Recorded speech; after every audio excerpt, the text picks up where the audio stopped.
find out how we're doing questions.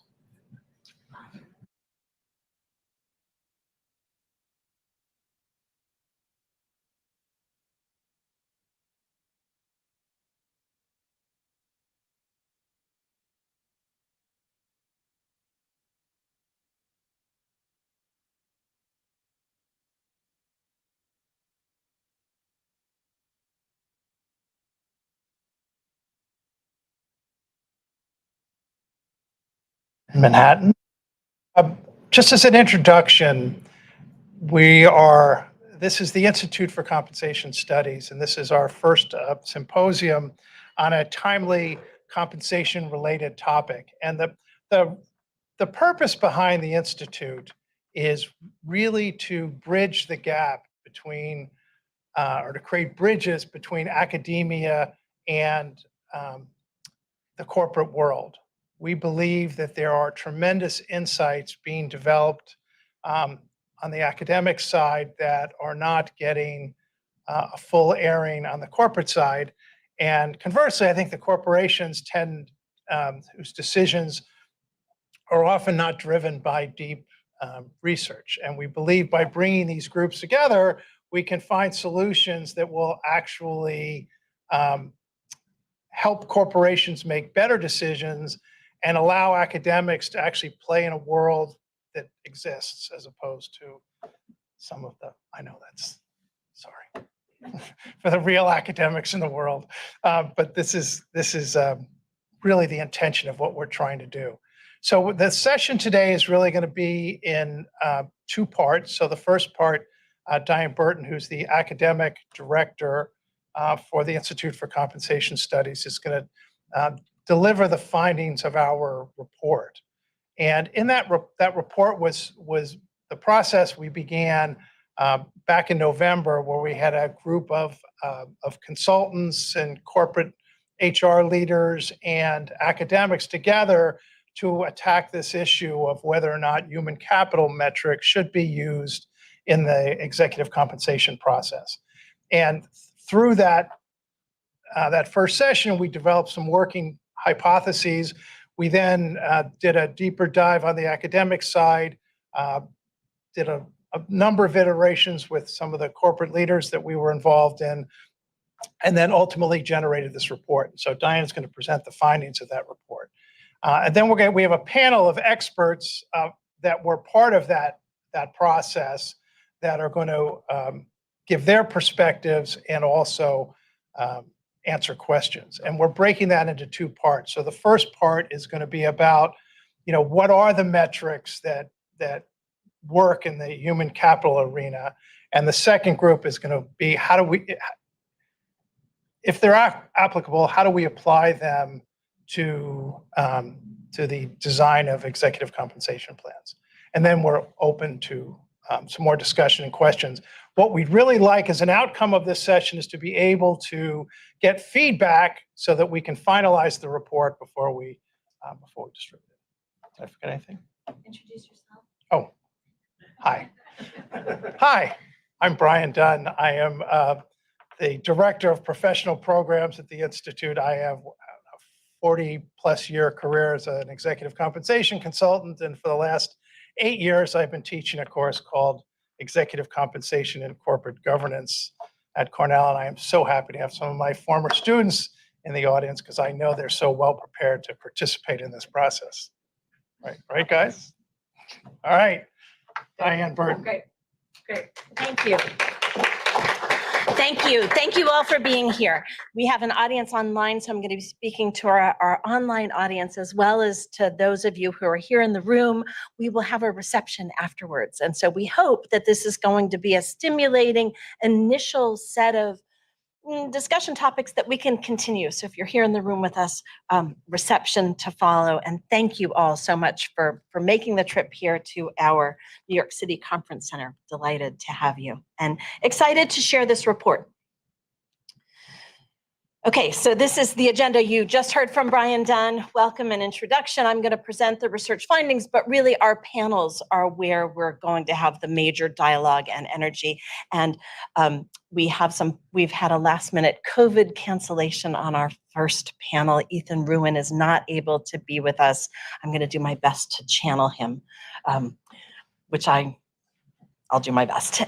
So the first panel is Dan Reiterband from FW Cook and Todd Gershkowitz, now with Pace Standards. And then our second panel is Pam Kimmett, Don Lohman, and David Strauss. I'll actually introduce all of you more properly when you stand up. That's the roadmap for today. As Brian said, this is a symposium. We really are, we are trying to live our mission of bringing together academia and practice, build this two-way bridge. This is our first. We hope it's the first of many. Before I get into the results of our report, I want to share some hot off of the press, like just really literally these were cooked several days ago, analyzing some trends in how we're seeing human capital metrics show up in executive compensation plans. This is work that I've been doing with Edward I, who I don't think is able to be here, and two other colleagues, Ling Wang and Karen Ruck, who were both part of our initial symposium. We're analyzing ISS Incentive Lab data. So that collects all of the proxy information. Some of you may be familiar with ISS Incentive Lab. It's the 750 largest firms based on market cap in a given year, but they forward and backward fill it. And so it turns out to be a large number of firms that we're able to look at over a relatively long period of time.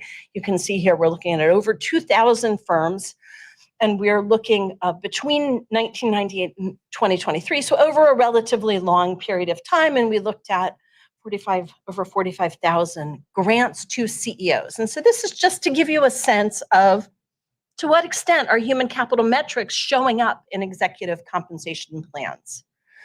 And here is the trend line. Here's the trend line. And what we see is a giant takeoff.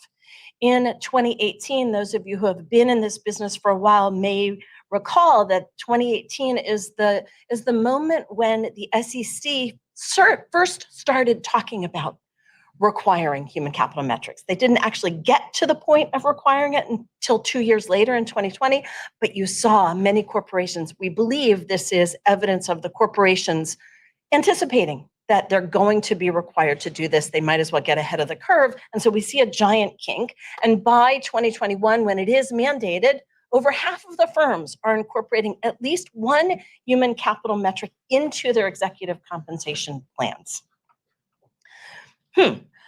This was an interesting, we were surprised. We were surprised by this jump. We were surprised by the anticipatory jump, but it raised the question, well, what are these metrics?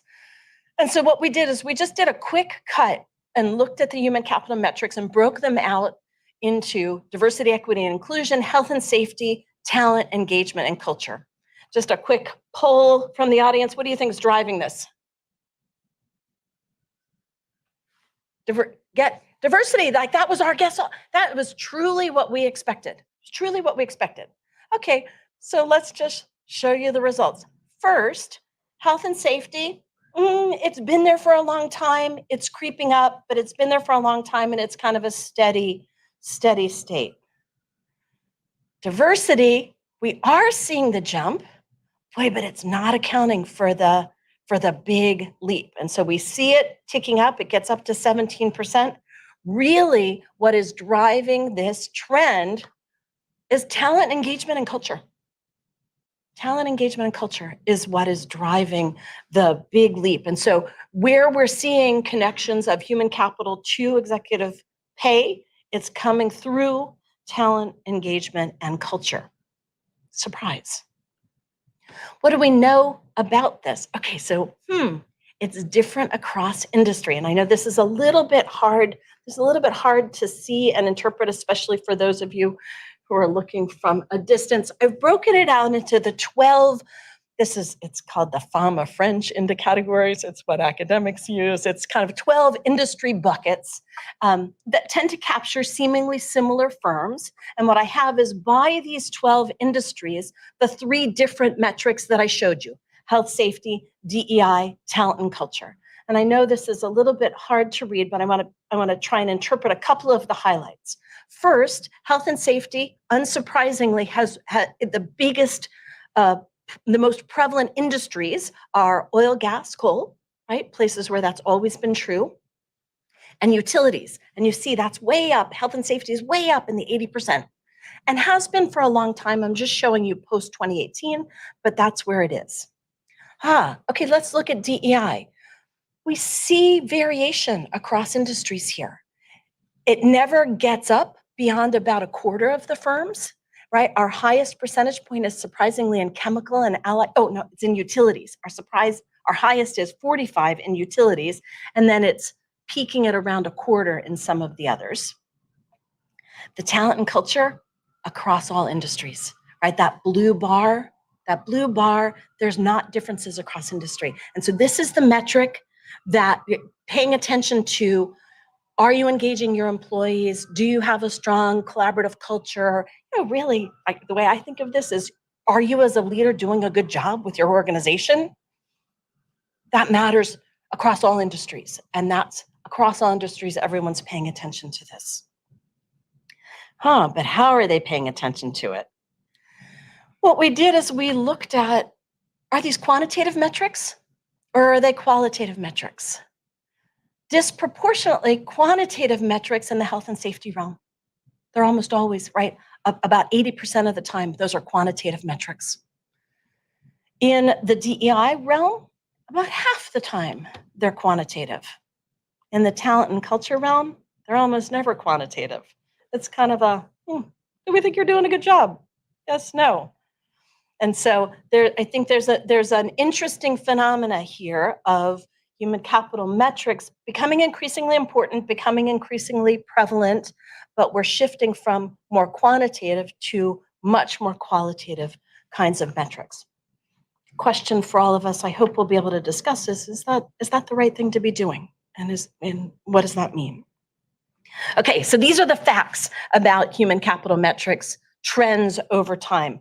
Let me share with you what we did as part of this symposium. We gathered together, as Brian described, we gathered together academics, practitioners, had a day-long discussion. We really focused on these three questions.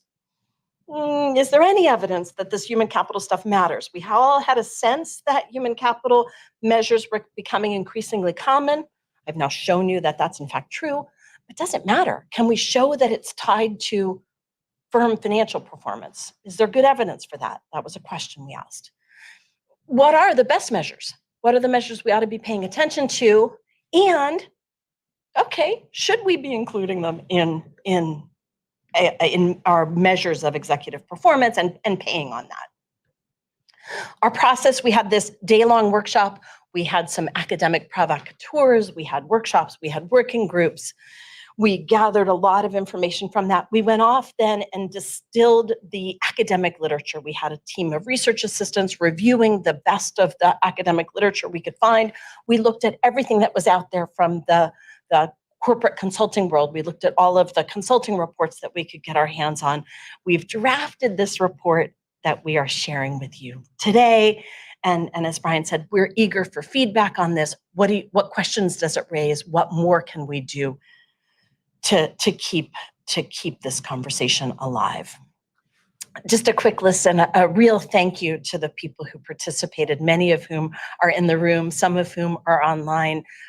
We are deeply appreciative that you were able to participate and participate in the process. Okay, what are our summary? Our summary of our key findings. I have 4 headlines here. First, the headline is Human Capital Matters. Everyone's trying to build and engage a workforce. Stability seems to matter. This is almost it's incontrovertible, right? There's broad consensus this is important, and there's very good empirical evidence that it matters, that we can tie engagement, stable workforce, so reduced turnover, we can tie that to firm financial performance. There's been a very compelling body of research. We know treating your people well is a source of competitive advantage. We also know that firms are increasingly using dashboards. There's this wealth of data out there, and sophisticated firms are paying attention and using that and building internal dashboards and monitoring what's happening with their people, right? It means that HR has to step up its game and become increasingly sophisticated, better at using the data, making the data visible, analyzable, and paying attention to metrics that matter, right? This is all good. This does what we hope, right? It facilitates data-driven decision-making.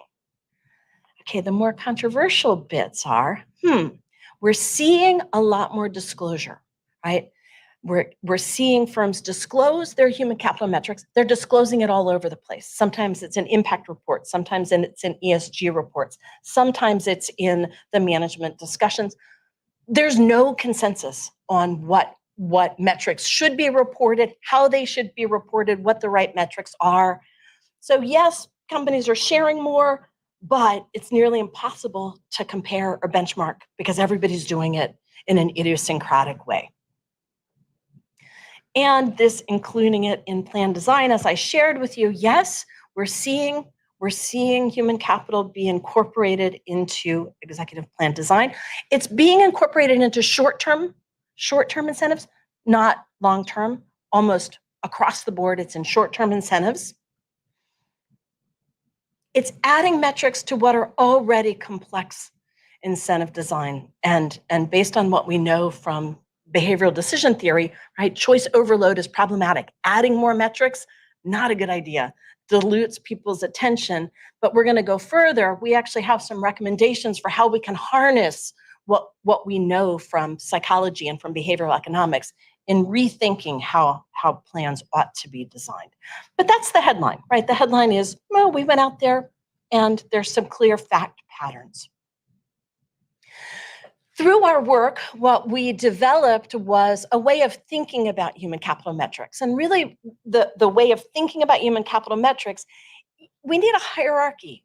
We need a conceptual hierarchy for how to approach this, right? At the very basic level, tier one, it has to be just what's going on, right? The kind of dashboard that tells you how the company is operating so that you can start to think about, are things going well or are things going poorly, right? On the HR front, on the human capital front.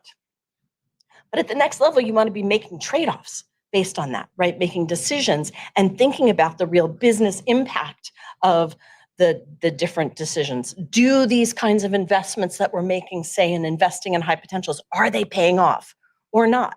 And using a kind of ROI on human capital and investments, using the data to answer those kinds of business questions. Again, this is, it's becoming state of the art in people analytics, data analytics, but we very much hope this will go to the next level.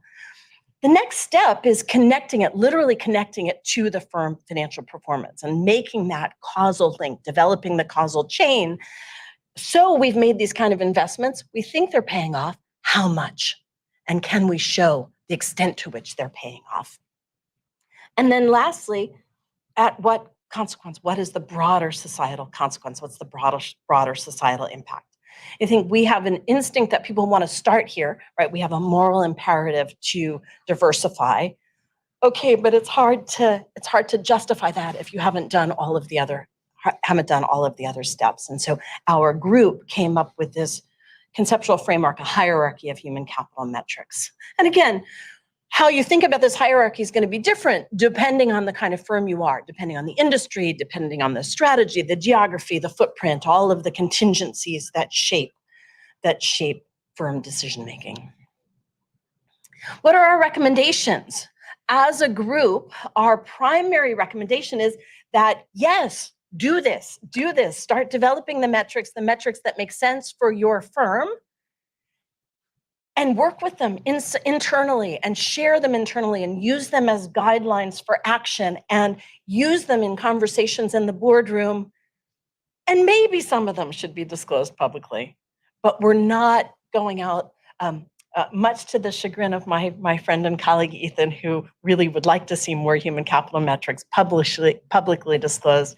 Our group is a little more cautious on that, on the extent to which these should be publicly made public. But clear powerfully important internal. This is going to mean that HR has to behave differently. It means that leaders are going to have to behave differently, communicate differently, and we want them tied together, right? Our core recommendation is, all right, well then the rewards, the record keeping, the communications should then connect to the human capital metrics that have been deemed to be important and valuable for your firm. Okay, yes, monitor human capital, measure human capital, it matters, we know it matters. Should it be incorporated into executive compensation? Here, we're a little more cautious, and I think if you pushed all of us, our answer might be, you probably don't need to be paying on this, I think is where we are. But we're trying to be open and give a framework for considering how you might incorporate human capital metrics into pay. Each company will have to decide, does it make sense? Does it make sense for your firm? Thinking about the maturity level of the firm and the ability to measure, monitor, and track and doing it well. Thinking about the trade-offs between adding a new human capital metric compared to all of the other metrics that are typically part of executive incentive plans. There's a real trade-off there. And then deciding whether it should be part of long-term or short-term. Again, we're seeing it all be part of short-term. It's not clear that that's the right place, since human capital investments tend to be over the long horizon and over the long term. And so we have in the report a framework which I've briefly summarized here. The last thing I want to share, and this is, I think, one of one of the more powerful findings from our gathering and from our work, is that there are some amazing insights from psychology and from behavioral economics that would change how we would design executive compensation plans. The three core ideas are time discounting, loss aversion, and choice overload. I've already started with choice overload. More metrics, like one of the things we know is when people are faced with too many options, they basically become paralyzed and don't make good decisions. This comes right out of marketing. You know, when you go to the supermarket and you see all those jars of jam, right? And you are actually less likely to purchase if you have too many choices than you can pay attention to it. So choice overload is one of the core ideas. But these other two, time discounting, what does it mean? It means we are very bad at forecasting and thinking about the future. People are just very bad at thinking about their future selves. And so in our minds, we know what might be good for us. It's kind of like, I'll start the diet next week, right? We know we should be on a diet, but I'll start that diet next week. We're really bad at thinking about the future and doing things that will pay off in the long run. And then the third idea is loss aversion.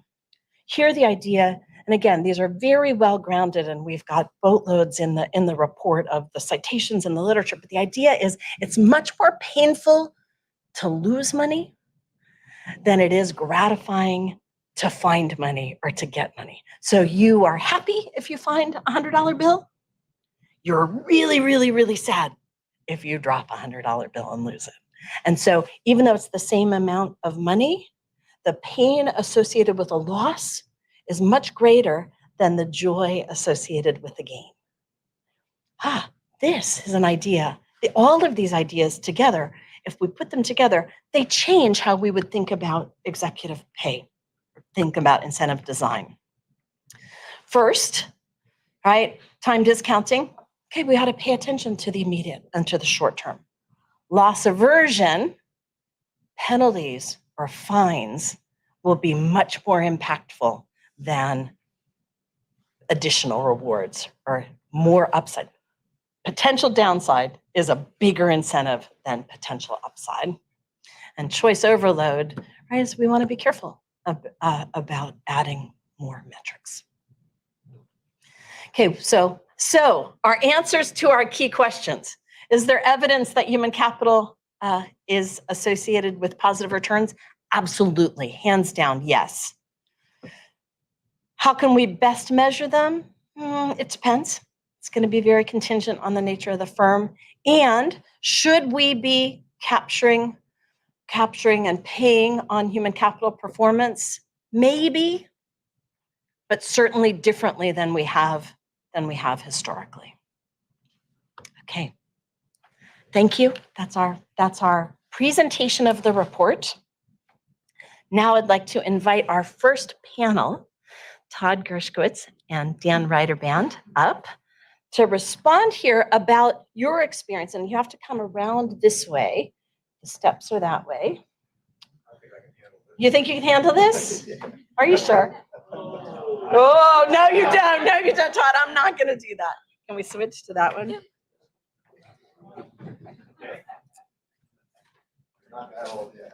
I am. So I'm going to come around. Okay, thank you both. Thank you both. Huh? No, come on again. Okay. Todd, can I ask you to start? You've been part of this conversation. How thoughts on this process and how it affects your work, or used to affect your work? Well, I think are we on? Yes, we're on. Okay, great. Well, so Diane's referring to how it used to affect my work. So up until about a year ago, I was at State Street Corporation, and I was the chief operating officer for global human resources. And I had under me total rewards and a bunch of other functions, including a people analytics function. And so I was responsible for kind of building human capital dashboards and metrics, and then linking them with rewards as well. And because State Street also owns State Street Global Advisors, which is the third largest institutional asset manager in the world, we also interacted with that part of the organization to get ideas around what's important and how should we think about what metrics matter. So it was a unique, I think, opportunity. And much of what we just talked about was part of that discussion. How do we choose the essential few metrics that you want management to focus on? What are you really rewarding? Are you rewarding whether or not those human capital metrics ultimately lead to results for shareholders, or are you rewarding the achievement of those metrics independent of that? Those were kind of key questions we wrestled with. And being a financial company, the incentive structure is very discretionary. So the metrics made their way into a discretionary decision, but they had a significant impact, I would say. And I think we engaged in the loss aversion theory was, I think, more of the dominant thinking, maybe also choice overload. So the human capital metrics were aggregated into a dashboard. The outcome of that dashboard affected incentive decisions in a discretionary way. But the intent was not to reward achievement against human capital metrics that were independent of results for shareholders. That would not be appropriate. So I think it does support the findings we came about here. But I think the biggest question, and now I'll sort of comment on my new life, is the biggest frustration and biggest question is the lack of standards, the lack of standardization, which must have been the inspiration behind my forming a new company called Pay Standards. And the idea, though, all kidding aside, is that without standardization of how metrics are measured, it's just very hard. Managers, I think, and boards find it hard to know if you're really doing a great job. And even though the internal use of metrics is very valid, and I think thinking around not publicizing them, not disclosing them, because then they, kind of maybe lose the importance to that organization. But I think that we're on a journey to get more standardization. So it's too bad Ethan's not here. I think he would find me a supporter, but there's a big challenge to get there. It's going to take a lot of work and some leadership among certain companies to get there. And last thought I would add is that I think investors can play a role in creating the accountability behind that and driving the need for that. If they don't do it, and if it really is important, it's going to fall to regulators. And I think we all know that that's not likely to end well. So those are my initial thoughts. Good. Thanks, Todd. Dan, from your perspective as a designer of compensation plans, thoughts on human capital metrics, what you've been seeing out there, where you see the trajectory going? Yeah, so the trend data that you shared, Diane, is really interesting. And You think back, I've been doing this work advising corporations on pay and benefits issues for 35 years. And in the 3.5 decades, I've never seen a trend evolve as fast as this. And whenever a trend evolves quickly, particularly one that's evolved this fast, there's going to be some unintended consequences, some mistakes that get made along the way, the need to apply judgment as opposed to objective measurement. The issues around human capital are evolving at such a fast pace that it's almost impossible to set a long-term goal. Goals get set, they get revised. There's operating issue implications associated with where those goals are set. Economics within the business change, and some of the best targets that were set become obsolete relatively quickly. So, what we've seen is this race to like 75% of the S&P 500 now have some kind of sustainability metric in their incentive structure. Almost all of those are in the short-term incentive plan, even though some of these metrics would presumably be measured over decades, like a carbon neutrality goal. Around human capital, interestingly, when I think back like 7 or 8 years, almost none of my clients had these metrics in their incentive plans. And it didn't mean that they weren't important. And what exactly happened in 2018 to have this meteoric rise?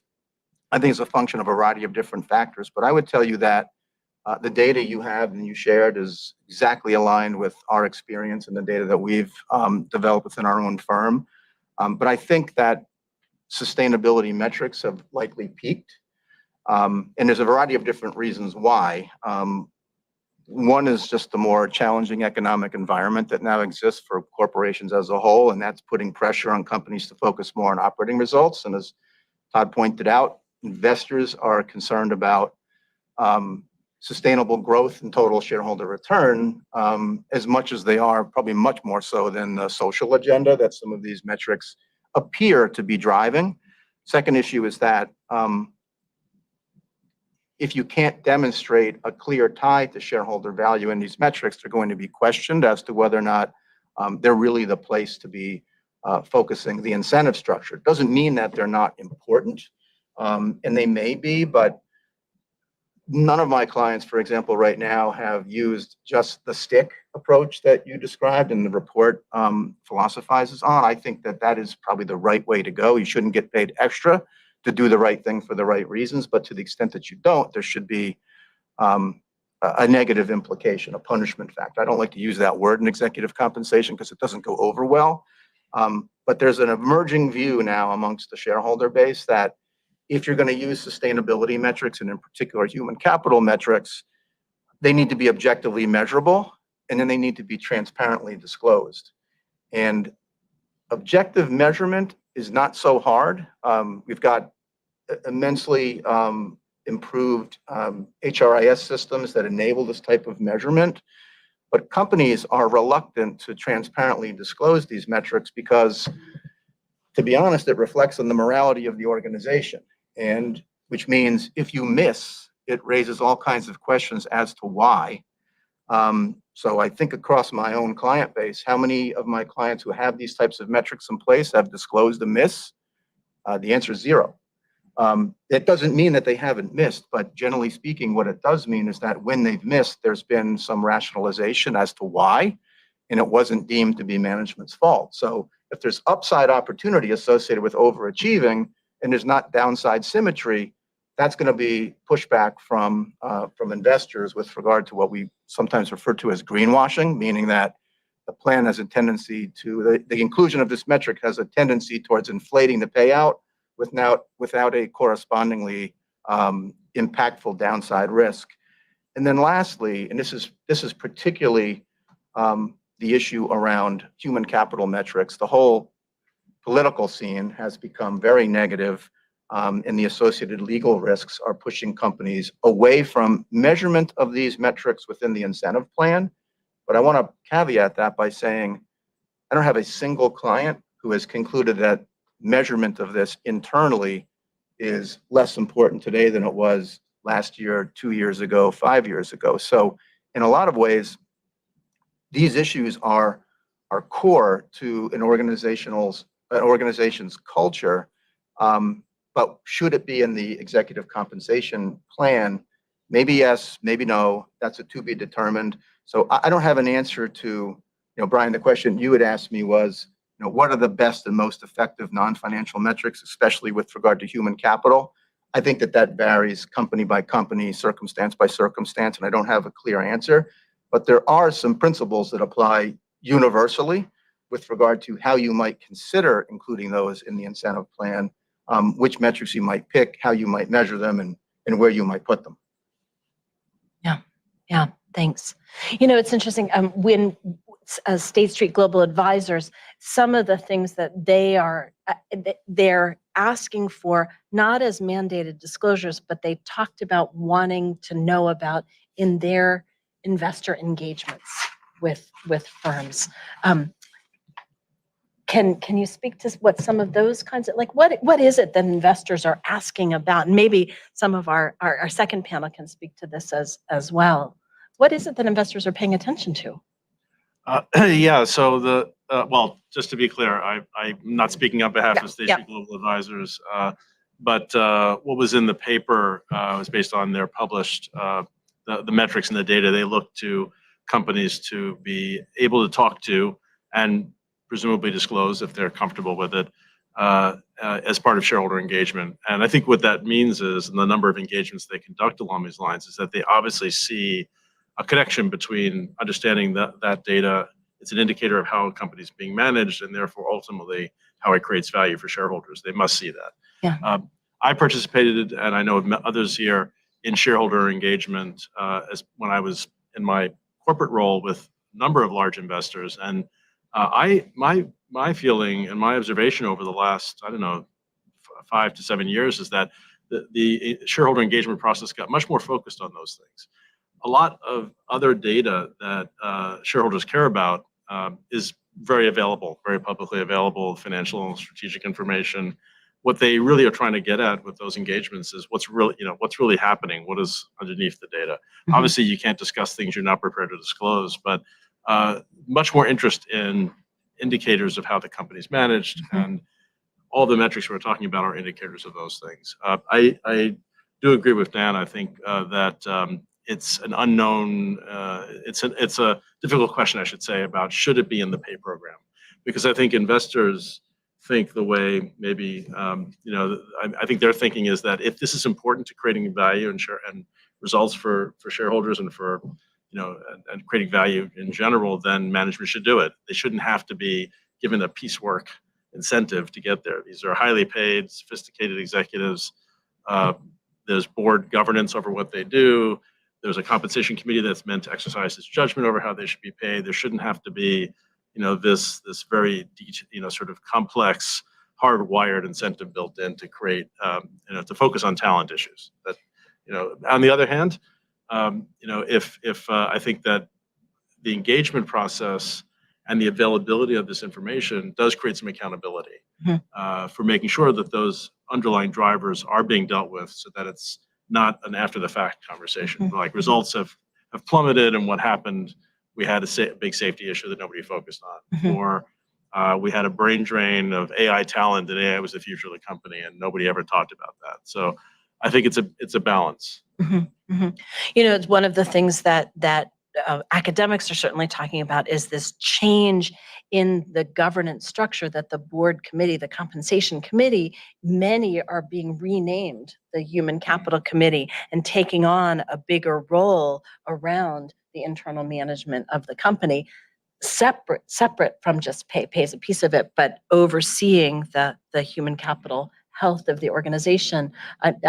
In your role working with comp committees, are you seeing that? Are you seeing different kinds of questions being asked? Yeah, I mean, we're definitely seeing that. And when this whole trend began to first evolve and companies began to think about sustainability first, and then from the laundry list of different sustainability metrics, which ones to pick, and some of those were human capital dependent metrics. I remember saying to a lot of clients simultaneously, I said, this is probably not going to be the hardest thing you ever do, but this might be the thing you spend the most time on. And I think that's really, it's unfolded the way in which I predicted. And I don't think companies like spending this much time on it with regard to the payout issue. I think the time is better spent with regard to the cultural and value proposition within the organization, as opposed to, this small issue that might represent 1%, 2% of a senior executive's total compensation opportunity, consuming a disproportionate amount of time in the compensation committee meeting and sometimes in the full board meeting, because we have to, quote unquote, get it right. So it's really important. All of these issues are no more simple than the way in which companies measure and reflect operating results in their incentive plans. So I'll give you an example. This is not a human capital one, but it's an easy example to imagine. Mentioned this at lunch, Brian. So one of my clients is a big, heavy manufacturing organization. They've got 3 sustainability metrics in their incentive plan. One is water consumption, the second is greenhouse gas emissions, and the third is employee inclusion and engagement as measured through a third-party survey tool. So they're measuring all of this in a very objective way, and they have an expectation of transparent communication in their proxy statement. But last year on the water consumption metric, they blew the number off the table, and it wasn't because they did a really good job in managing their water consumption. It was because production volume was down, and as a result, they needed to use less water. And they hadn't contemplated that when they put this metric in place. So the same thing can be true in a human capital metric. An example, one of my clients had 3% Black representation in their senior leadership team. They wanted to increase this to 8% over a 3-year period. So they were going to put this in their long-term incentive plan because now it's objectively measurable, so they're not complicating the accounting result with regard to their equity compensation program. So I said to them, in thinking this through, I said, well, what if you get to 6%? How are you going to feel about that? We're going to feel really good. And I said, well, it's going to look like total failure because the goal was 8%. You only got to 6. You doubled your representation. And I said, what if along the way you lose some of your Black senior executives because other organizations that are attempting to do the same thing, and you end up at only 4%, even though technically speaking, adjusted for same store, you doubled your representation. And they said, oh, well, gosh, we hadn't thought about these things. And companies have rushed into these programs very quickly because they've perceived there to be pressure from the outside to do this. And my experience working with institutional investors and hearing their concerns is they're not asking for this. Companies are voluntarily giving this. And I think that gives listed companies an opportunity to take a step back from it and say, do we really need to put this in the compensation system? And if it's not in the compensation system, does that somehow imply that it's not important? And there are a lot of things that companies do that they support that are not in the compensation system, which are viewed organizationally as extremely important. So a lot of this is just around cultural change, some of the pressure that has evolved in society because of some of the social issues that have arisen. And I think there has probably been a bit of an overreaction around human capital metrics in incentive plans. And it doesn't mean it's wrong, but it is complicated. It's not as simple as it seems. It's going to consume a lot of time. And then ultimately, if you're going to do this as a listed company, you are going to be pressured to objectively measure it and disclose it. And if you're not prepared to do that, then ultimately, I think you're long-term making a mistake. Yeah, great. Are there questions from the audience, or do we want to hold questions until we have our second panel? And let's get some questions now. Questions. Yes. Could you introduce yourself? You mentioned something. Hi, my name is Chris Wheaton with ADP. You mentioned HRIS systems improving and the availability of data. A couple of things. One is, as a compensation professional in the past life, I know that the availability of benchmarking information, how are other companies doing on these metrics relative to us? Very easy to measure from an executive compensation standpoint. If you look at operating metrics, or if you look at pay levels, and I don't know if there's data points out there for these types of metrics. I mean, certainly the data is available if you mine it from the HR systems. Have some of your clients maybe started to look at that internally in terms of correlating, HR metric performance to operating results and so forth. Yeah, so I would tell you that the companies that are, for example, measuring representation in their workforce are not doing it relative to peers. They're doing it based on an absolute standard.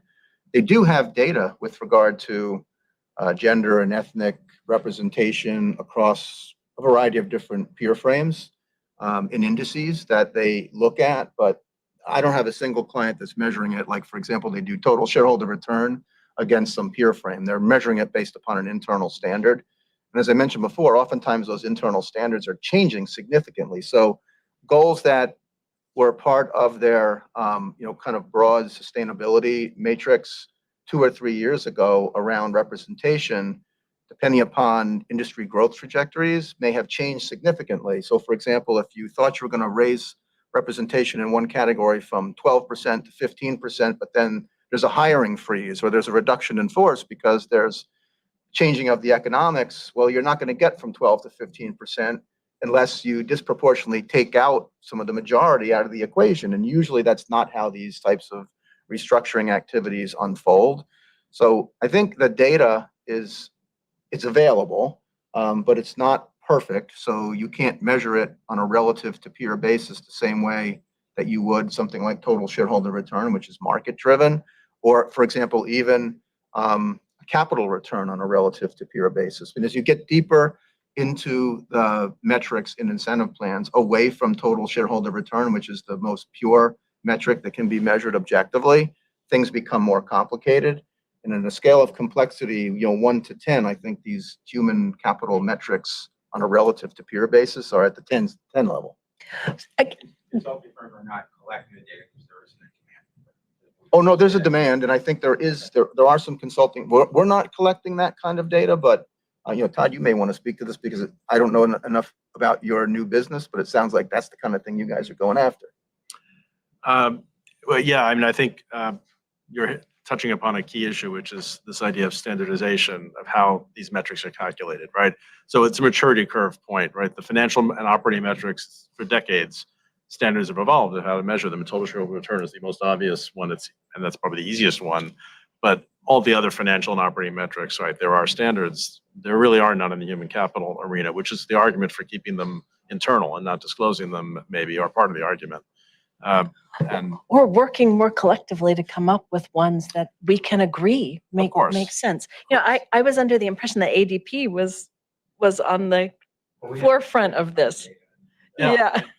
Human capital data, and the question is there, what are companies using that data for? And I'm not close enough. I'm not in a different side of the business, but I would imagine that our data is a huge asset for us. But I'm wondering if standardization is not there, and if the transparency is an issue, this might not be a potential growth area for that side of the business for us. I mean, that's my thought. I think it would. I think it definitely would be. I think getting having empirical data being used to drive some standardization would be. But I think there's an interesting sort of this may not be a perfect analog, but I'll use it. I have two actually. If you think about the CEO pay ratio that all of us have dealt with, those of us in executive compensation, or my other favorite example is UK pay equity disclosure. These are heavily rules-based, right? So instead of a standard, very specific rules have been promulgated that take forever to comply with. And all the energy goes into the calculation and no energy goes into what does it mean and what do we do about it. And every year, that's like the process just repeats itself. So in the absence of standardization of how should we deal with these things and how should we look at them, excessive rules-based approaches lead to a cottage industry of calculation and no action. And therefore, what's the point? So I think there's got to be a different direction. And I think it's an interesting idea to say you've got this incredible trove of data, and I can think of other companies, but you certainly, ADP, that is, it's an interesting idea. And this is something, back to your question, Dan, that we are in my new company experimenting with. Yes. Can you introduce yourself? Sure. Wilson Wang, American Express. Thank you, panel. My question is, are you able to shed some light on the flip side of this trend? And what I mean by that is you hear a lot about ESG backlash, the greenwashing that you mentioned.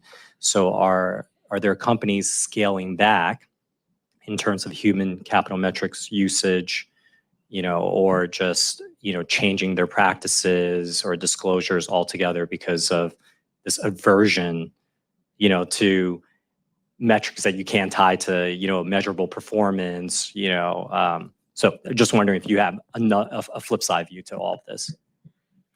So maybe I'll start on that Yeah. one. So when you get the report, there's a section in there where I offered some prognostications with regard to what's next.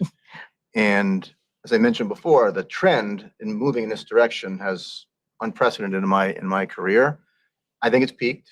And I already see clients scaling back. Now, the consequence of scaling back is that if something's in your plan because it was deemed to be important, and then you take it out, how do you continue to communicate that it hasn't diminished in importance, that it remains important, but we've taken it out for other reasons? And usually these things happen over some extended period of time. It's not in 1 year and out the next. We haven't had enough time yet for that to be the outcome where you can say, we've had sufficient focus, we've reached our goals, and therefore we're pulling it out. Some companies are pulling it out because of political risk, lawsuits, unrest that it's caused within the organization. When you're focused on diversity, obviously there's a consequence to the people who are not diverse. They're pushing back, and the realization around that outcome is that not everybody really supports this concept. And managing that within the organization is a little bit more complicated than the people making the decision may have anticipated at the beginning. I'm saying may, I won't say it is that way, but it seems more complicated than perhaps it was expected to be. So I think that I've got clients that had DEI metrics in their plans for 1 or 2 years, and this year the DEI metric is out. And there's a reason why it's out, but the next complexity they're going to have to deal with is explaining it. And as my father used to tell me when I was young, Danny, whenever you're explaining, you've lost the argument. So what you'd like to do is to avoid having to make the explanation. So the proxy disclosure on this hopefully obviates the need to have direct conversations with the employee base, with the investor base. So it'll be interesting to see exactly how the elimination of those metrics gets disclosed, but that is one of the unintended consequences of a rush to the finish line. Yeah. And again, you look at Diane's data, I think it was 17% doing it 1 year, and the next year 45%. There's always going to be some unintended consequences, and I am relatively certain that the growth, particularly with regard to DEI metrics, has kind of reached its peak and will begin to fall back. That does not mean, though, as I mentioned before, I just want to reiterate this, that it's less important. It's just that it's very sensitive. It's political, there's legal risk, and it's really complicated to measure, as I indicated before by some of the examples, 3% representation, trying to get to 8, what if you only get to 6, those types of things. Really, really hard. And I mean, the last point I'd make here is, and I think I said this before, if I didn't say it, I was thinking it, these types of metrics reflect, rightly or wrongly, on the morality of an organization. So when you miss, people aren't really interested in why you missed, they're just interested in that you missed. And therefore, some things are better kept as kind of family business as opposed to publication to the rest of the world. And I think this is one of those areas where I think companies are just reevaluating and saying, we're not going to diminish the importance of this. And this is key to who we are. This is what we do, what we want to embrace. But are there ways to do this that does it have to be compensatory? I guess that's the key question. Great. Let's close this panel and invite our second panel up. Thank you, and then we'll reconvene in a bigger conversation. So thank you all.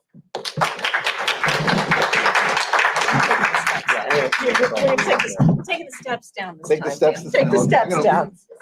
Yes, I'm insisting. Health and safety 101. It's basic. Basic. Thanks.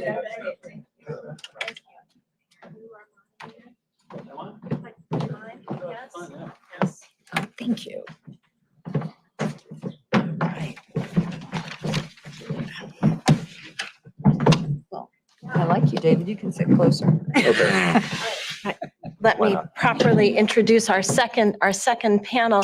Don Lohman of Korn Ferry will serve as moderator. We have Pam Kimmett, who is the CHRO of Manulife, and David Strauss, a senior vice president at United Health Group. Very good. Okay. Yeah, and online people, again, you should be able to ask questions via the chat, and we are monitoring that and hope you'll participate in our later discussion. Don, over to you. Diane has just asked me to moderate, and I think it's because I'm the oldest one up here, which is fine. It's not a problem. That means I have 42 years of experience, 7 years more than you have, Dan. I'm not trying to catch up. No, don't. Yeah, I'll make sort of an opening statement or a series of observations.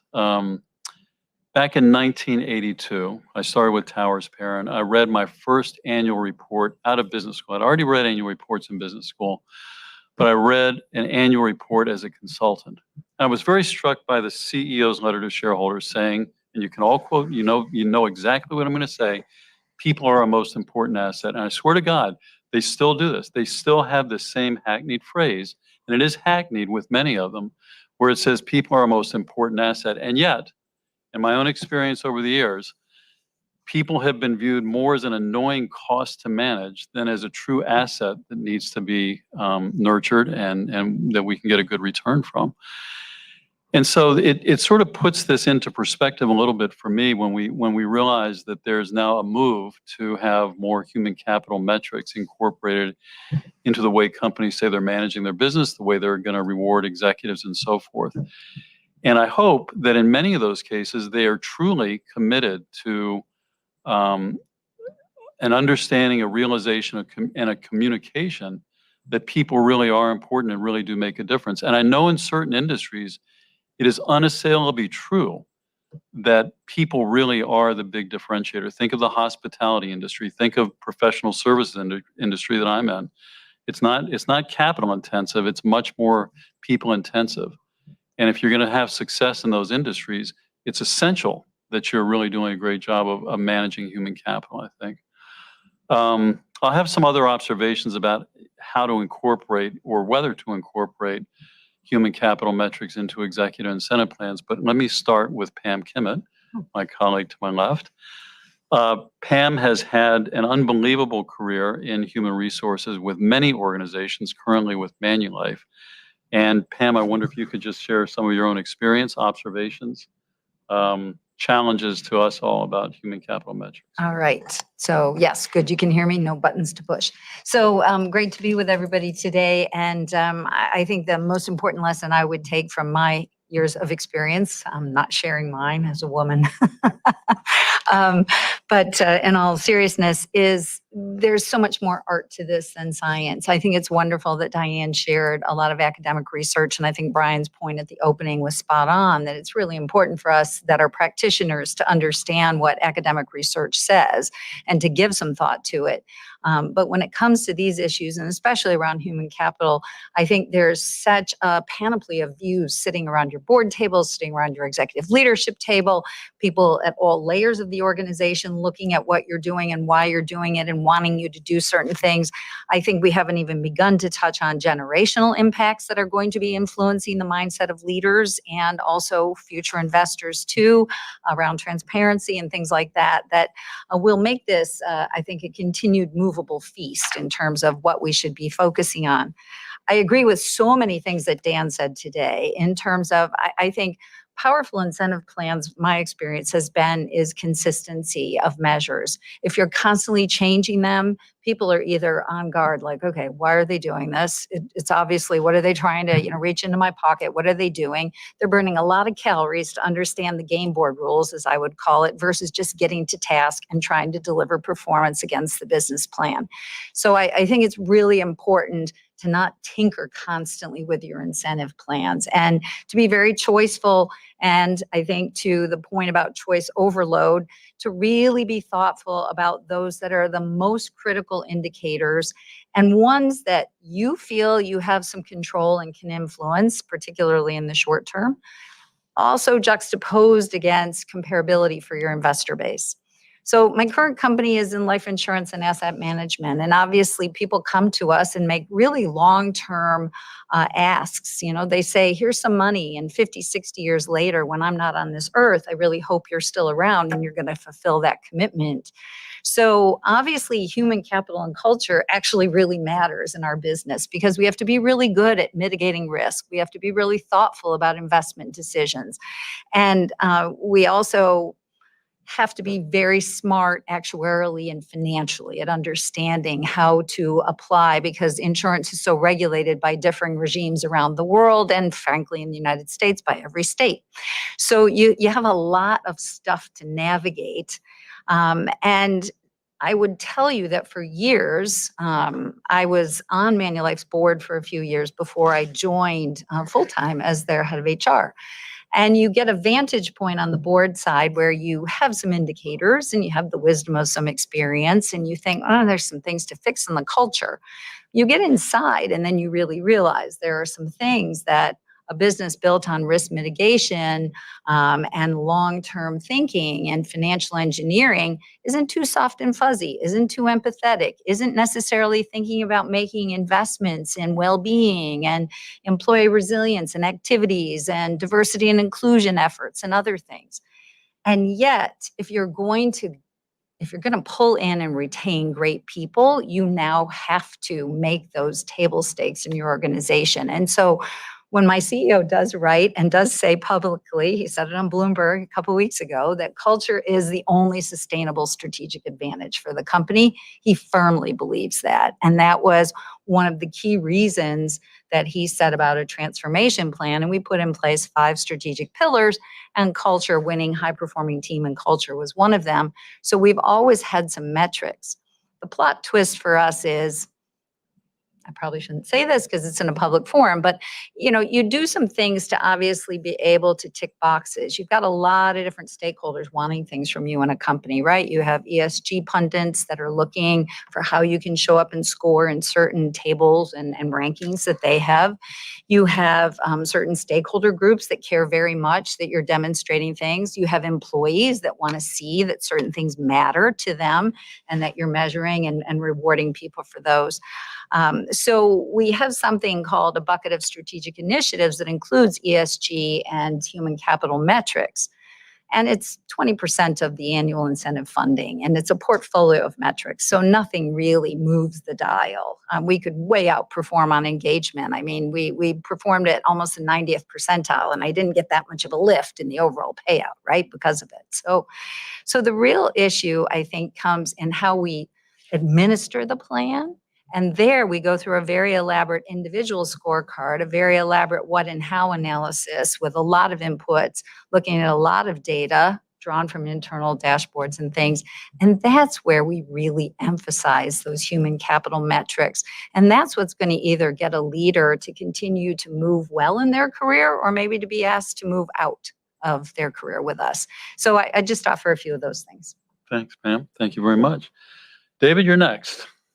Maybe share a little bit about your background and some of your own perspectives on this. Yeah, so my background's a little different. I've worked 25 years in the compensation space. Interesting fact, my first job in compensation was working for Brian, not directly for him, but somebody who worked up through him at a business school. And I worked in this area for 25 years in a combination of consulting and the corporate environment. I'm currently at United Health Group. I've been their head of total rewards for 11 years. What I would say is a few things. I generally agree with everything that's been said today, the precepts, the principles, the conclusion in the paper, what was said by our earlier speakers. We have a slightly different experience. I would probably characterize it, we're probably in the minority relative to what Dan was sharing. We've included human capital metrics in our annual incentive plan for over 10 years, well before there was a groundswell or a focus or an emphasis on looking at doing this. And what I would tell you is ultimately every company has to figure out what works best for them. And for us, this has worked exceedingly well. Okay, we currently have 2 human capital metrics that account for 25% of our scorecard that determines the funding, right? Not the final award that's calibrated by either the CEO for his direct reports or by the comp committee for the CEO. The final award is ultimately discretionary, right? Our 2 human capital metrics are net promoter score and employee engagement. They're each worth 12.5% of the scorecard results. We measure them objectively. We have 3 levels of performance: threshold, target, and max. And we can statistically determine the likelihood of achievement associated with each level of performance. We don't get into that level of detail when we disclose it, but that is what we're doing behind the scenes. We have an independent third party conduct that. That is how we calibrate levels of performance statistically. We have a lot of historical data that we can use to help calibrate those targets. It also helps us send a message about the deemed importance of those metrics to our key stakeholders. For us, we see NPS as a measure that can help us create a competitive advantage relative to our peers in the managed care space. If you look at the NPS scores, which are published for managed care companies, you look at Cigna and Humana and CVS and United Health Group, they're all clustered. And what we've concluded is we can create some separation that will translate into a competitive advantage. So these are conversations that we're having on an ongoing, regular basis with the comp committee, as well as with the CEO and our C-suite executives. One, do we have the right measures and metrics in our plan, right? And we've concluded that they have slightly changed over time, but to Dan's point, we would never think about including something only to pull it out years later. We have sustainability. And we have actually missed the last 2 years on our human capital metrics, which has forced the conversation that Dan suggested companies are trying to avoid, okay? Because we're reporting it in our CDNA. We have to, we're required. We get the question, what happened with NPS? You missed plan. It forces a dialogue that we ultimately want to have, but we don't get into a lot of detail in the CDA in itself. But we do want to explain, and we don't hide from investors, institutional investors, what happened. Why aren't you making the progress that you had, why did you miss plan? And in our case, there's a few things. One is our NPS score is a roll-up of the 19 businesses that comprise United Health Group. Some of them are doing well from an NPS perspective, or B2C businesses. Some of them aren't. In the employer-sponsored benefits space, in the commercial space, we aren't doing as well. And we have this conversation with our investors. We talk about what are the things that we are doing to hold ourselves accountable and improve over time. So it really is a balance striking exercise. There's a level of detail provided in the CDNA, and we get into much more detail with our top 20, top 30 institutional investors. And we've missed 2 years in a row on NPS. We're not getting it, we're moving it. We're doubling down. Because again, we see from a business perspective, it is a place where we can create a competitive advantage. And then similarly on the employee engagement side, which is our other human capital metric, equally important. It's a barometer for leadership, for culture. We can correlate that with retention and attrition, which is further correlated with employee satisfaction, employee engagement, and employee experience. So also extremely important. So these have been in our plan for over 10 years. We've made some tweaks. Before we had NPS, we had customer satisfaction, which is a version of NPS. We felt NPS was superior, right? Because it actually takes the difference between promoters and detractors, while customer service is just top box, the top 2 highest ratings. But we really don't see, we're also evaluating what we're doing relative to our healthcare peers. So that's also disclosed. And it is more prevalent for those companies to use human capital metrics in their incentive plans. Generally, to Diane's earlier point, it's predominantly in annual incentive plans. You see it less so in long-term incentive plans. There are a few that are doing it. I don't know if there's going to be a trend in that direction. My sense is it isn't. But again, it's a conversation and ongoing dialogue that we're having with our comp committee, as well as reporting on the results of our stewardship metrics. We don't just report on them once a year. We're sharing the results on a quarterly basis, which it engenders a conversation with the committee. And we have to answer some hard questions, especially if we're trailing plan. So let me just stop there. Yeah, that's really good. That's very helpful. I'm wondering from the audience, if you're working for a company today, how would you feel if your company announced, we're going to put human capital metrics at sort of the center of what we're doing around how we reward our executives? Would you feel good about it, indifferent about it, or bad about it? How many would feel good about it? Oh, how many would feel bad about it? One would, okay, well, I'll get to you in a second. That's interesting. How many would feel just indifferent? It doesn't really matter. Okay, so a slight majority said they'd feel good about it. I think it's interesting that there's been a bit of a groundswell in the last few years to add human capital metrics into executive incentive plans. It's kind of like maybe it felt cool to do for some companies because everyone else is starting to do it. We're going to do it too. We'll sound like we're pretty progressive in our management practices. There's only so much shelf space available in executive incentive plans for metrics. And I think one of the first decisions companies need to make is, are we going to have non-financial metrics or not? Because there are a lot of different ones you could have. Customer satisfaction comes to mind as an example. We have a lot of different constituents we're trying to send messages to when we put together an incentive plan. There's shareholders, obviously, that we all know we have to care about, especially if we're a public company. There's customers that we care about. There's employees that we say we care about, and hopefully we do. There's regulators that also are kind of paying attention to what we're doing and whether or not we're observing, sound management practices. So executive incentive plans can get pretty complicated pretty quickly if we're simultaneously trying to send messages to all those important constituents. And I worry that if we start to add more and more metrics in, it gets so complicated and it also gets attention so diffused that we may not be putting sufficient attention in any of those other than we'll always probably as a public company have financial metrics as our primary driver of executive incentives. So I think a decision first has to be made, non-financial metrics, yes or no? And if the answer is yes, which ones really have the greatest impact on our business? And I think in many companies' cases, they'd say, look, customer satisfaction is much more important than anything else.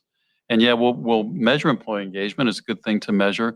And maybe we'll hold some people down through the organization accountable for that.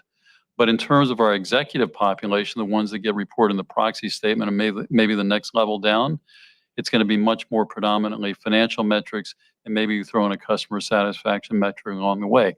But going back to the point that I made before about certain industries where people are a huge determinant of success, those are the ones that ought to be looking at putting human capital metrics in, I think. How many of you have read Moneyball or seen the movie or know what it is? So human capital metrics could be the new Moneyball of executive incentives because a lot of teams have found new metrics to look at and new ways to really examine performance that's much more instructive than just in the case of baseball, ERA or batting average or RBIs, but getting more at exit velocity and other things that are much more esoteric, but perhaps more indicative of the way someone is performing, the way the organization is performing. So I think that human capital metrics could well be the next frontier of executive incentives, but I don't think we're at a place yet where we can say, yes, let's mandate it or let's recommend that all companies put it in. And let's say that it ought to represent at least 20% of the incentive award, although I would say that if you're going to incorporate non-financial metrics in, they ought to represent a meaningful portion and probably around 20% in total. And the last thing I would say is going back to one of the points that's in the report where the argument was made that maybe we use these in a sort of punitive way. I like the idea, although I think that any effective incentive plan doesn't just carry with it downside. And so I think that there could be an asymmetric approach to saying you can get up to 10% more, but up to 20 or 25% less on your overall incentive based on how we do in human capital metrics. I'm going to pause there and see if there's any questions that anyone has. Over here. Question, you mentioned net promoter score. Net promoter score, how does that equate to, you consider that a human capital metric? Because it's indirectly related. If employee engagement is high, there's a correlation with customer satisfaction. Yeah, it measures the likelihood to recommend your company to a customer or another client is what it's measuring. on a score of 1 to 10, right? It's taking the difference between your promoters less your detractors. Yeah, it's a customer loyalty metric is what it's designed to. And again, there are different versions. There's employee NPS, there's transactional NPS. And again, we were formerly using just customer satisfaction, which is what we call top box, right? So on that same survey, if you were given a 9 or a 10, we would just measure that. And we didn't come out and subtract the detractor part. So you get richer data by using NPS, at least what we thought, relative to using just customer sat.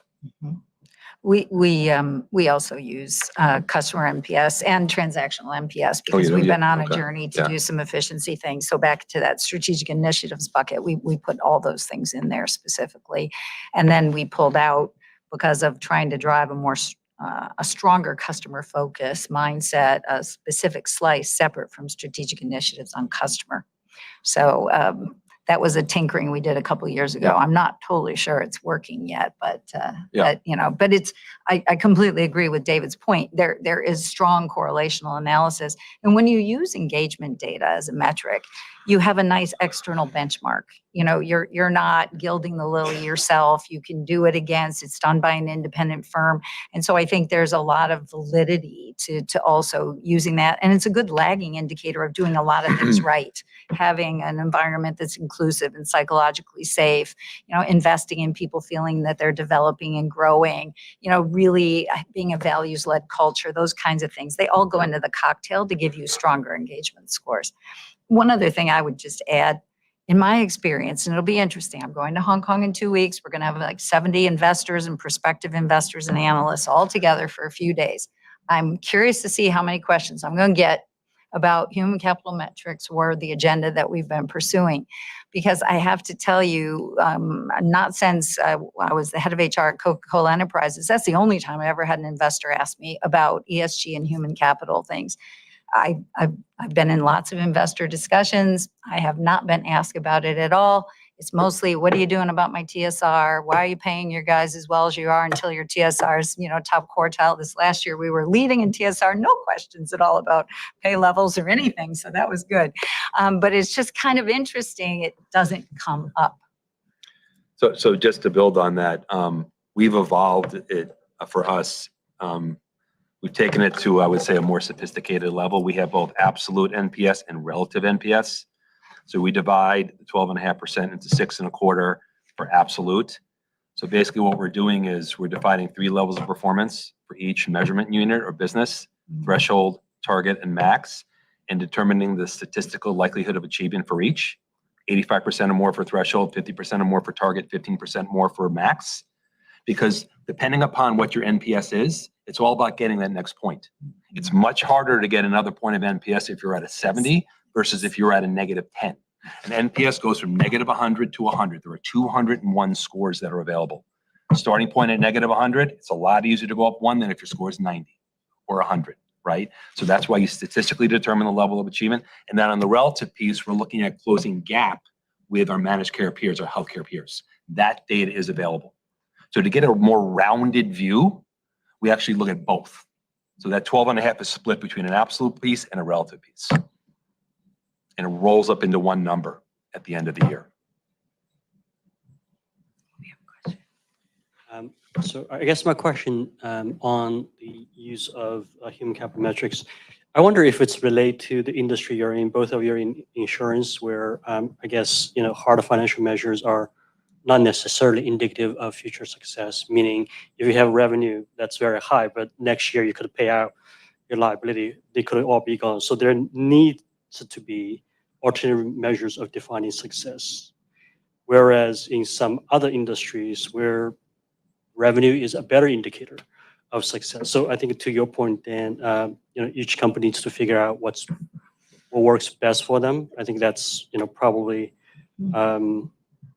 well, I think that's very important. So that's question number one. The second is the point I try to make is really a comment. I was the only one who raised his hand. I guess it's not like I'm objecting to it. I thought that the question, I heard it correctly, was that should human capital metrics be a central part of compensation incentive. I don't think it should be central for the reason it's very hard to measure. It's very subjective, and it may be divorced from affordability. That's really, but I definitely think like 20% or a significant component should be, doing things right, taking care of a customer, and so on and so forth, right? Does that make sense? Yeah, it does make sense. Thank you. Can I add one thing? I hope this doesn't complicate the discussion. And I don't want it to contradict anything that I said before, but David, to your point, all of my commentary around human capital metrics, none of that applies to Net Promoter Score. In my view, when I'm thinking about this, I think about Net Promoter Score as a very powerful metric that is completely objectively measurable. There is a human capital component to Net Promoter Score, but as I was thinking through the issues around the human capital metrics, I was not thinking about NPS. And I have a lot of clients that use NPS, and they don't have the same complexity or potential for unintended consequences. I just wanted to make clear that if anyone took anything negative from my comments about human capital metrics, I wouldn't want you to think that, first of all, I'm not negative on it, but I wouldn't want you to apply those comments into the NPS score, because lots of organizations using NPS and doing it for a very long period of time, and I've seen it powerfully change organizational performance over time, and there really is a very clear connection between improvement in NPS and improvement in operating profit and changes in total shareholder return. So hopefully that's not contradictory or That's helpful. complicated, but I just want to make that. We've read that into the record, Dan. Exactly. So Dan, I heard Chris's question to be, NPS isn't a human capital metric, right? That's how I heard your question before. We have examples of non-financial metrics, some customer, some facing, some employee facing. I hear you being very positive. We've got clear standards, clear benchmarks on the customer facing in something like NPS. Okay, but I also heard from Pam that we're getting there with engagement, that are we pushing towards something more comparable or standardized on the engagement level? Well, in the case of our particular survey, we have a portfolio of questions around pride in our products and services, being an ambassador, and having confidence in them. So that does have a correlation to the RNPS. The TNPS is much easier to get good scores on, but the RNPS is much harder because it's a blinded process, right? You don't know what customers are actually giving you that. It's a proportionality depending on your book of business, but there are ties over time to look at pride in product, the intent to stay, and the customer service that you deliver. Those do all tie. One more thing. Why don't you come up We're here? getting them Just revved come up up. here. Just I'm sit here. sorry. Come on. So We're friends. the other point I would make is that while I had mentioned companies moving away from DEI metrics within their incentive plans, many of those organizations are replacing the DEI metric with an engagement metric that is tied to an objective third-party survey tool, very much similar to the way in which All right. NPS is managed. Yeah. And I think that's going to take a lot of the complexity out of it and make it less qualitative and much more quantitative. And I see that as a really big positive evolution. I mean, promise to shut up. Okay, no. No, this is good. Diane, it's one of the interesting things that you talked about in your remarks around this idea of, if there could be commonality, and I know your colleague that you had to sit in for was very passionate when we had our symposium in December. But I think it's so hard because there's so much contextual things in comparing your business model. We can all be in insurance, but we can have a very different business model in terms of where we're cited, the types of products that we sell or don't sell, the margins that are affiliated with it, the underlying costs affiliated. So these metrics become so hard, and pay ratio, I think, Todd, you brought it up, is a great illustration of, so much time and talent to put that out there, and I'm not really sure what it illuminated, right? So I think that's the tricky bit, is the comparability. You get a number, but it's not really comparable. That's what's hard without all that context. So I'm not really sure if this is a question, but I just wanted to talk about the differences between Pam and David's. So Pam, if I understand it, you look at human capital as a performance metric for employees or executives. And David, you do it on the short-term incentive plan funding, but the discretionary results could still, it's discretionary. So it's Well, just- it's based on MBOs. So all of our leaders have MBOs. So you have a pool that's available for incentives. And ultimately, what's the award is a function of performance against plan, how each individual did against their MBOs, which are determined at the beginning of the year, reviewed with the comp committee. So So that's, it is included in the but it's the- employee performance. yeah, so some of them incentive. may have more specificity on individual goals around those metrics. Okay. Some may not. Mm-hmm. But they're all accountable for that metric in the scorecard that drives funding. Right. I understand the funding Yeah. part. I missed the part with where it was connected. I didn't to talk about the employee. scorecard. That was the piece I Okay. didn't talk about. Yeah, Okay. Mm-hmm. yeah. Good question Thank you. or comment. Yeah.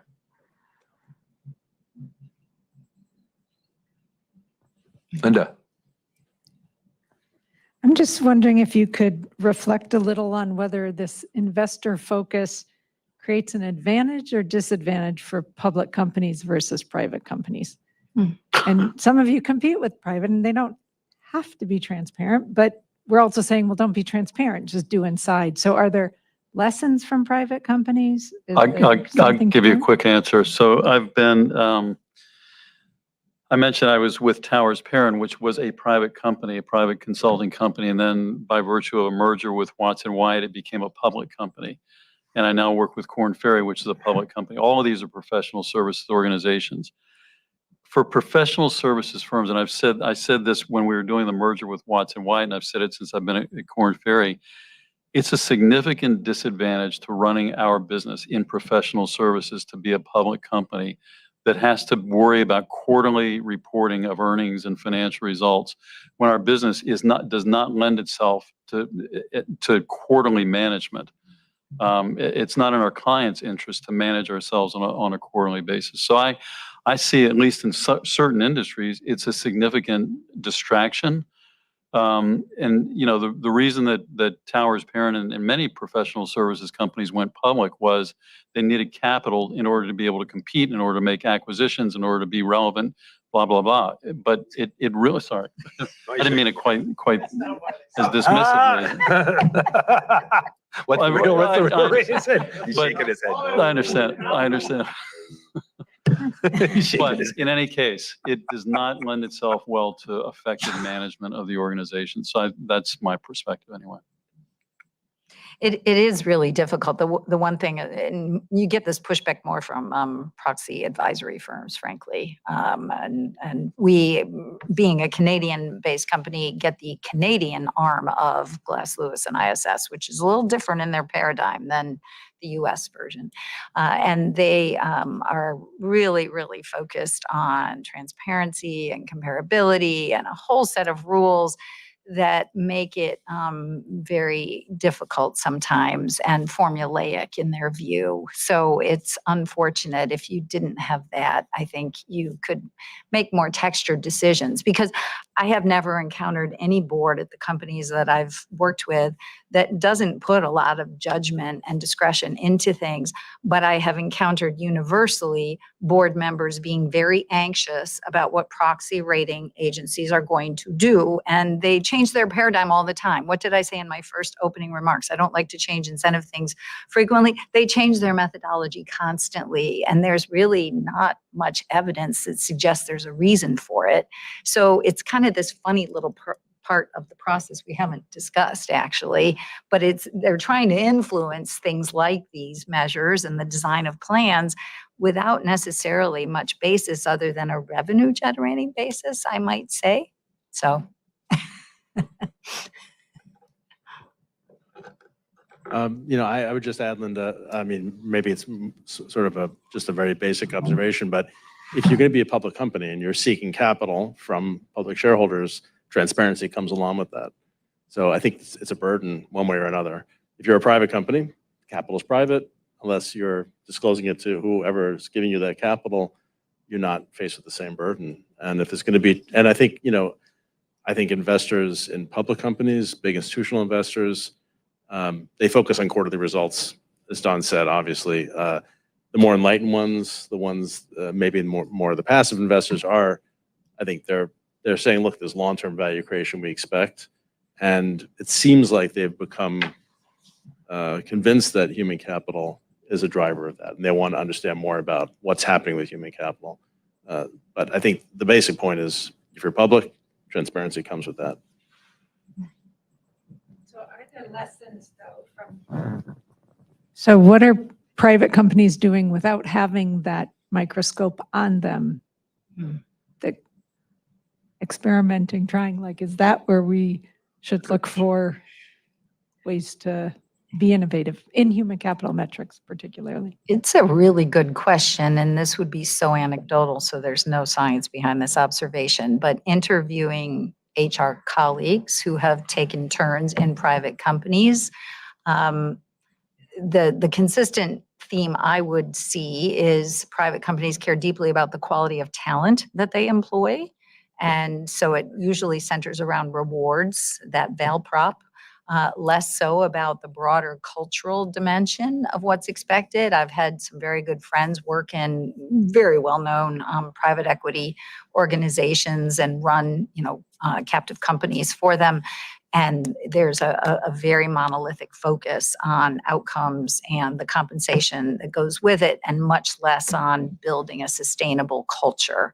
It's not a fault. It just seems to be a more universal takeaway that I've gotten. And when you say more of a focus on rewards, you mean rewards like holistically defined, not Yeah. just pay and benefits, but career development, Yeah, work no, environment? no, more the financial Just, part. oh, Well, just and the that's financial part. It's directly connected to one of our online questions. So Oh, we have we got a question from the audience. Okay.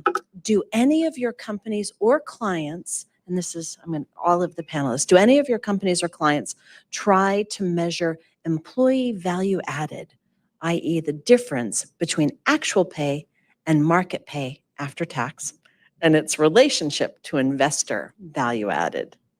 No. I mean, I No, can right. say, Never even heard the question. No, Well, it's well, intriguing. I It's understand. that. pretty interesting though. How is it defined? What's the difference of what? Well, so to me, I understood it as how much are you underpaying people, right? The difference between pay and actual pay and market pay is employee value added. Well, Right, we do could be realizable overpay. pay.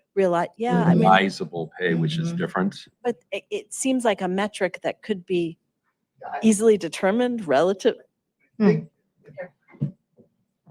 I think that question is attempting to identify whether or not there's a premium or penalty for compensating above or below the indicated market rate. So if the market is paying $1 million for this talent and you are at 1.1 versus 900,000, can you correlate that to a change in sustainable shareholder value? It would be nice to be able to do that, but I don't see any way that you could, because there's so many other factors that go into the equation that you could never isolate that one variable. It's also giving way too much credit to the accuracy of market data. I agree with that too. So- Yeah, I That's a good agree. point. And it ignores the whole. On an aggregate basis, it also ignores the price times quantity, right? You can get market data on an incumbent basis, but what you really need to know is in aggregate, how much you're spending versus what it would cost you to do that work somewhere else. Yeah, but thank you for the question. Any more questions? Okay, before we wrap up,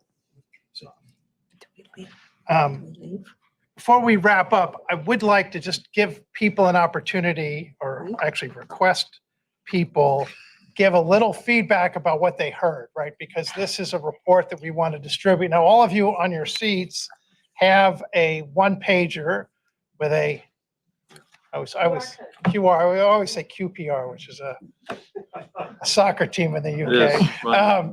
But the QR code, so you can scan on that and get a copy of the report. I don't expect you to read it all in the next 30 seconds, but based on what you've heard today, we would love to get a little bit of feedback as to whether or not this resonates. And the questions we're really trying to get our hands around is this notion of should human capital metrics be part of the incentive plan's design? Should companies be more forward looking in terms of incentive plan design, taking in some of these factors that academics have proven is probably too strong a term, but have shown tremendous relationships between the way people behave and these rules of behavioral economics. So if anybody could sort of share their reactions to what we've said today as to any way we might enhance our report or any further investigation we might do that would help us sort of sharpen the impact. Yeah. I have not read the report, but I wonder if there is a study, just out of curiosity. Sorry. Okay, so the question or comment is whether there is a study or some kind of analysis that looks into the prevalence of such human capital centric metrics versus the success of the company as defined by higher stock price, better revenue, better margin, better market share. Is it part?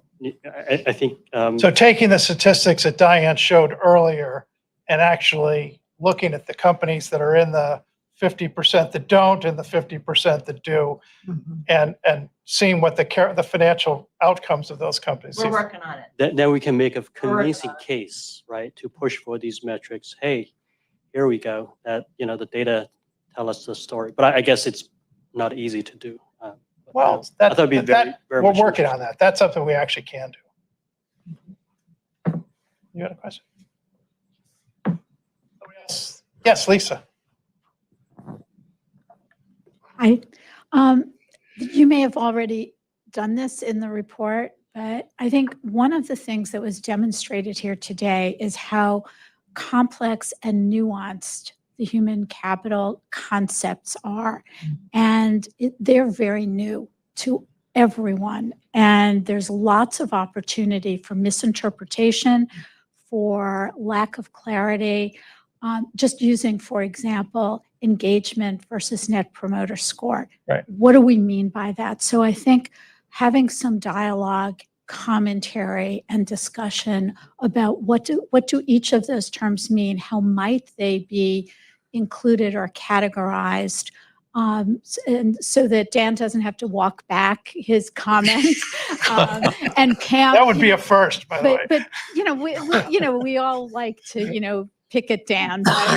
But Pam, you talked about how incredibly important taking it from design to administration and implementation is, and we all know that that's really where it comes to life or falls flat. So bringing those elements of discussion into your report, I think could be incredibly valuable in controlling for misinterpretation. So if we look through the parts that we've discovered through the academic research, is really sort of the 3 points that Diane spoke about, and then the 2 conclusions that employee-based stability and employee engagement do directly influence company performance. And if what you're saying is maybe we could put a sidebar in the report that talks about how do you actually measure these things and how effective those measurements are. I think that would be a great addition. I'm big on sidebars, maybe 2. One for that, and then one, again, taking some of those more complex concepts with some great examples that I heard here today and from some other industries that would help close the gap of those who are not as steeped in this as possible. Great. Somebody else have any comments? Yes. Thanks, Lisa. So Wilson from Amex again. Thank you, panel. And this might be for now or might be for the research. And sorry to hold everyone hostage here with another question. But just in terms of the human capital metrics, I think, David, you mentioned like an interesting one with NPS. Are there other like non-standard ones, innovative ones, apart from like the usual suspects, the heavy hitters like diversity, retention, culture, inclusion, all that is super important. But like, are there other ones that we could be thinking about, that are being considered that might be worth, a second look or, a potential consideration? Don, maybe you have something. I don't have anything that we've done so that would be so exotic because there is this proxy disclosure challenge, right? So you got to live to think about that. When it comes to the internal scorecard, so not the CEO scorecard that then sort of flanks how our NEOs are going to be presented to the world, but the internal scorecard that all of us in the executive leadership team use, we have a probably 80% of them all overlock. And so we do some things. For example, the last few years, we were trying to transform both the composition of the leadership team in terms of capability, not just composition in terms of the demographics. And so we started a pretty robust talent review and actioning process, and we had an accountability register. And I know it sounds so simple, but we had goals for each leader about their achievement of the accountable actions they committed to coming out of that review process. So it wasn't like, oh yeah, I showed up well for a 2-day meeting, but no, how have I actually enacted against all those commitments? And they were substantial commitments. So that's a bit of a unique thing, but that's like an inside thing that we used. And it worked, actually. It really produced like people knowing we're going to be monitoring it. And there was positive peer pressure around it too, which is a great influencer. Are you asking about what measures are currently being used by different types of companies? Because there's a lot out there. It's really comprehensive that we could probably provide you on what is currently being used. And then marrying that with ultimately each company is going to have to decide what ultimately makes the most sense for them. But I've seen things that have been published that list like a representative list of human capital metrics that X% of companies are using or considering. Like that's out there. But some of the ones that you can correlate more directly to annual performance or shareholder return are things like retention of top performers, reduction in lost time due to illness, accident, or injury. Employee well-being is a really important consideration these days, and being able to measure that. I think those are some of the ones that I've seen that are a little bit more meaningful. They're all internal, right? They're all Yeah, they're internal. Those are Yeah. internal. Yeah. They're good, but Yeah. yeah. Now, in your impact report, some companies are pushing more and more and putting things out there, but then you always have that tension with legal about how much transparency Right. do they want to have? And, depending on the jurisdictions you're in, it's like fodder for people to come in and make mischief for you for being disclosive.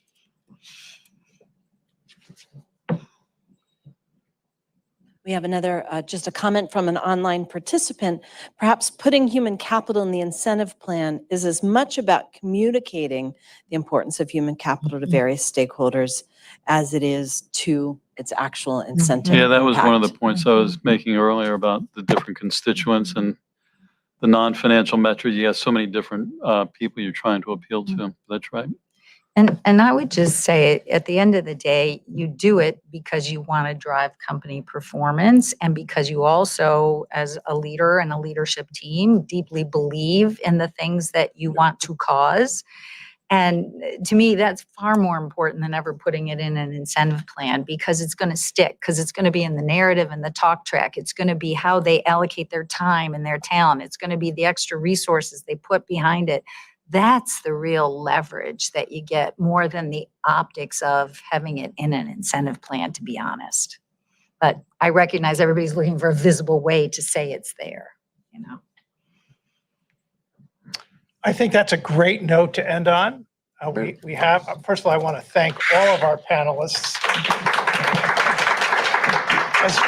as well as all of the people who did a lot of work to try and get this session together. From Jean in the back, who made everything happen today, Diane, who really drove the bus on putting this paper together. It's a lot of hard work goes into this, and we really appreciate it. We hope that you'll stay and talk one-on-one with us as we have a reception Just down the hall. just down the hall. Yeah. We Thank you.